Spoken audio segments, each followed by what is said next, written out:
le hago un comentario sobre cómo funciona la cabeza de un psicoanalista.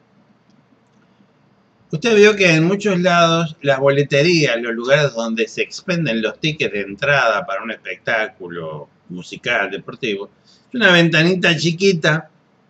generalmente con reja, donde ahí se pasa el ticket, el dinero. Bueno. Imagínese esa situación.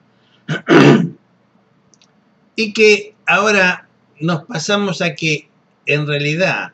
esa persona es cualquiera de nosotros. Entonces nosotros llegamos a la ventanilla y le decimos, dígame una cosa, ¿cómo funciona el gobierno acá en Uruguay? Entonces la persona esa, que está en esa cabina, el cráneo, sus ideas, agarra un micrófono y se da vuelta y dice, bueno, mire, en realidad el tema acá con el gobierno es que, y ahí empieza a contar cómo está la situación dentro de su cabeza, dentro de su oficina.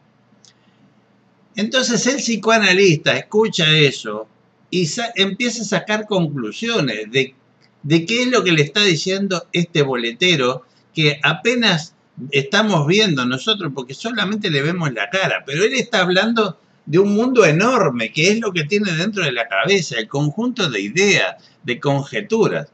Entonces cuando la persona le dice, sí, no, mire, hay un enorme entrevero entre lo que ocurre con los datos de la ideología amarilla con la verdosa, porque entonces cuando nosotros, psicoanalistas, que somos los que estamos en la ventanilla, usted, yo, cualquier persona que quiere saber qué es lo que tiene en la cabeza, cuando la persona le está dando datos y usted se da cuenta estructuralmente en qué estado de orden está eso que él está mirando para describir con el micrófono, de lo que nos estamos enterando no es exactamente de cómo está la política en Uruguay, que fue la pregunta concreta, sino de en qué estado tiene el orden o desorden, el conjunto de ideas con el que se maneja esta persona. O sea, cuando nos empieza a explicar qué es lo que él describe mirando para adentro, es decir, hablando de sus pensamientos reflexivamente, ¿no? O sea, se mira a sí mismo. Cuando nosotros escuchamos eso, escuchamos una cantidad de ideas, de datos, de conjeturas. Bueno, hay dos partidos, parece que los identifican por colores, pero también nos empezamos a dar cuenta de en qué estado de orden o de desorden tiene sus ideas. Porque la persona, sin darse cuenta, nos va a empezar a explicar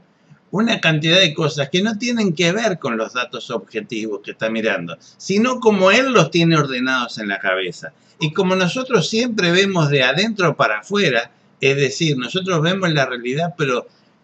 le vamos a contagiar la estructura, el estado que tenemos dentro de la cabeza pensadora, resulta que uno al final termina viendo la realidad con el orden o con el desorden que tiene en su propia cabeza. Entonces la persona que no tiene las ideas medianamente claras, por ejemplo, que tiene una lucha de conflictos enormes a nivel de lo que puede ser la autoestima, de lo que puede ser la opinión que tiene sobre los políticos en general, sobre los familiares, sobre el ser humano, sobre lo que es vivir, lo que es sacrificarse, lo que es tener hijos, lo que es la gratitud, toda esa enorme cantidad de sentimientos, de ideas que anidan en la cabeza nuestra, inevitablemente se va a colar junto con el informe de los datos que nos está dando la persona a través de la ventanilla con su micrófono, se va a colar ese estado de situación de su cabeza. Entonces la pregunta original, ¿en qué situación política está el Uruguay que hizo este consultante con actitud psicoanalítica al que estaba detrás de la reja? En realidad va a venir provista de una cantidad de datos que después podríamos decir, bueno, mira, los datos en sí, qué cantidad de partidos políticos, de qué colores son, eso no me importa. Porque ese fue el pretexto para poder entender en qué estado de orden o de desorden tiene las ideas, las emociones, las conjeturas, el estado de ánimo aquel a quien le hicimos la pregunta, el funcionario que estaba detrás de la rejilla, es decir, el interlocutor de quien queremos saber cómo está y cómo piensa, por ejemplo, porque va a ser tomado como funcionario de la empresa que representamos, queremos evaluarlo, entonces lo escuchamos, pero más que nada nos interesa saber en qué estado tiene el depósito de ideas. ¿Me explico?